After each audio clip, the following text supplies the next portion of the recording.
Des défilés avaient lieu un peu partout dans le monde ce dimanche 1er mai, jour de la fête du travail. À Istanbul, en Turquie, les manifestations ont été marquées par des affrontements avec les forces de l'ordre, notamment aux abords de l'emblématique place Taksim. Un homme est mort après avoir été renversé par un véhicule de la police. À Paris, la lutte contre le projet de loi travail du gouvernement était au cœur des défilés. Beaucoup, en particulier les jeunes, redoutent une accentuation de la précarité de l'emploi. Je considère que la libéralisation du marché du travail, c'est pas une avancée démocratique et sociale. En Allemagne, la Confédération syndicale a lancé un appel à la solidarité contre l'extrémisme. En tête également des préoccupations de ce 1er mai, le rallongement du temps de travail et les contrats précaires. En Italie, le président de la République a rendu hommage à ceux qui ont perdu la vie sur leur lieu de travail.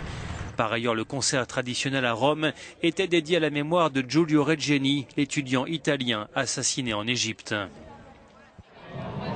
À Madrid, plusieurs milliers de personnes ont défilé alors que le pays est enfoncé dans l'impasse politique et que de nouvelles élections législatives se profilent. Contre les coupes budgétaires, pouvait-on lire notamment sur les banderoles.